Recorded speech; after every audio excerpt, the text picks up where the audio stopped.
Now there's a young woman who knows what she's doing. April and June. How I miss these warmer months. It's nice to think that spring is only a couple of months away. Speaking of spring, coming up in May, Darkhorse will be producing their largest play festival of the year entitled 200 Miles Off Broadway. Please sign their guest book at the main table and include your email address to be added on their mailing list for details. Now, a wise poet once wrote about love. The power of love is a curious thing. Make one man weep. Make another man sing. Change a hawk to a little white dove. More than a feeling, that's the power of love. That was written by Mr. Huey Lewis of the News. Now, another fine piece of literature is the next play of the evening, which comes in the form of a voluptuous woman by the name of Fattina, by a playwright that resides in the Big Apple who happens to be with us this evening, Miss Catherine Weingarten. Thank you for being here.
Supernatural. I don't want to just be normal.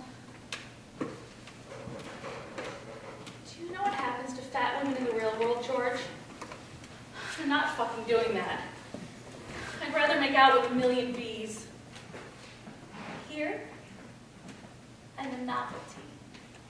I'm the Aphrodite of fatness. I'm the banana split. I mean something. People take pictures of me with their poodles. It's adorable. It's amazing. It's all I ever needed, George. I eat so I burst. I eat powdered donuts with chocolate peanut butter French fries. You used to make me things. You used to care that much. You would supply every craving I ever had, even if it was in the middle of the night, even if I wanted chocolate fish. Do you remember the night that you sang me to sleep because the little boy thought I was a balloon bounce and jumped on my head? I had bruises on my body for a week. You gave me Band-Aids. You massaged my feet with tomato sauce. No one will ever love me again like that. So what do I do now, George? God. What if they hate me? What if they throw shoes at me and don't want to talk to me? I don't want that. I don't want to go on some dumb crap TV show about losing weight and just be horrible and fail and then be fat with no friends or money or slight chance of happiness for the rest of my life. Do you remember when I was 13 years old and you saw me in the Fat Fanny's donut shop? You knew I could do this even then. You knew I had potential, even though I was a razor blade, I was so thin. You saw that I was getting rounded cheeks. You knew I could be somebody. My parents didn't care about me. They gave me ugly bowls of green leafy stuff and told me to enjoy. They wanted me to be a debutante. Oh, but the nights that we were training, they were some of the best of my life. You would order coffee and French fries, and I would get an entire chicken with icing or fried marshmallows on top. And the first time someone looked at me and called me fat, I started to cry with glee. They had to take me to the hospital. My euphoria attack was so intense. Just knowing that you weren't wrong. I really can be fat, not just curvy or chubby. I'm a goddess. I am larger than life. I am it, and I am worth it. People don't just go to look at the green elephant. They take time to look at me. And I talk to people and make friends. Sometimes people even come back to talk to me. Like I'm worth $5.50 for a bus pass to our circus.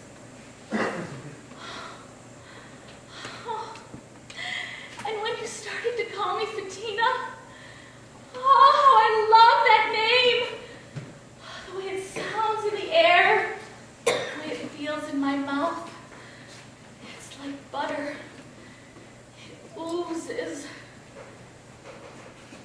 It's funny. I don't even remember my real name. Doesn't matter. It was never who I really was. Let's face facts, George. No one is going to have my sass or people skills. No one is going to be able to do a cartwheel and a blind striptease. Screwing yourself over, George, you really are. I just hope you are highly intoxicated or this is a dare or a bad joke. I love you and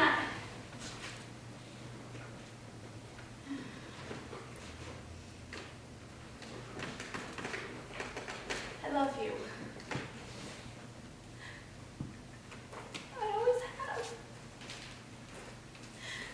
I've been in love with you since I was 13 years old. You're my Prince Charmings. Don't look at me that way.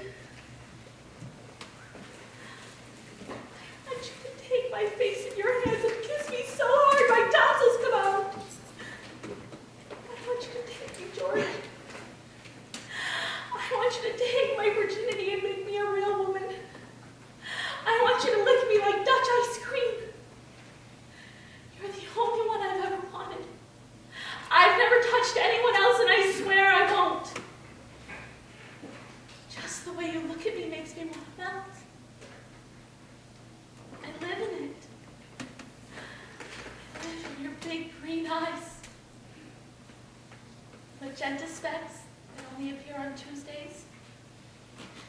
The red specks when you're angry. The purple ones when you're in a flirty mood. I sometimes ask you where the bathroom is just so you can look at me and tell me how I've worked here for 20 years and ought to know by now. I love asking you where the bathroom is.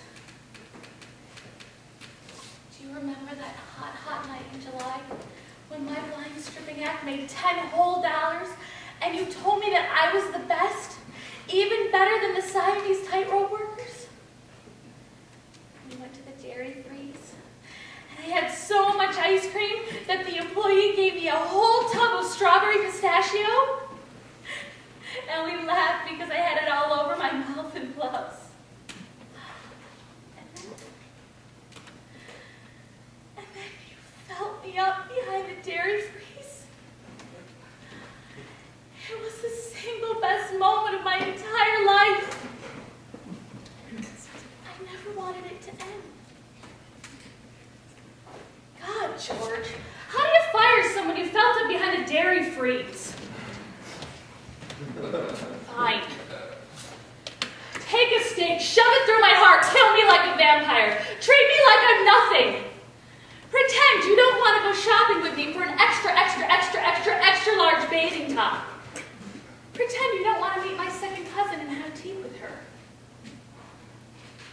Pretend you don't want to have children named Plumbina and Chumbelina. Pretend that you don't want to watch me change in my tiny dressing room. Pretend that you don't want to have grandchildren. Pretend that you don't want to kill yourself and have me see you and kill myself. We could have been Romeo and Juliet at the circus, George! Don't you want that? I know you do. You wanted me to leave, that's all pretend.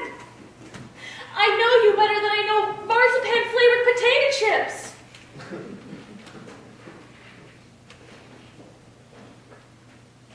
So, George, say something. Anything?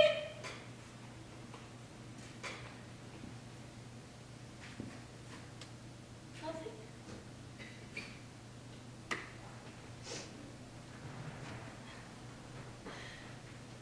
Maybe I'll go on that crap TV show and meet a man and he'll be terribly jealous. Maybe I'll just go into the real world and be that. I am beautiful, no matter what they say.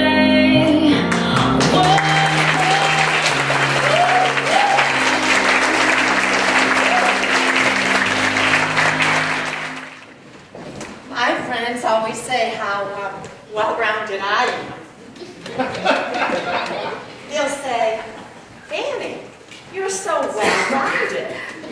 And I always tell them, it's because I've learned to love myself. I look in the mirror and say, I love you, Fanny. My third husband, Richard, always bragged about how much he loved his Fanny. But it's very important not to rely on a man for a measure of self-worth. I should note, throughout my several marriages, I have always kept my maiden name, Golden Bottom. Golden Bottom is part of who I am. So, ladies and gentlemen, we'll now have a 10-minute intermission. We'll be back soon with more love to give.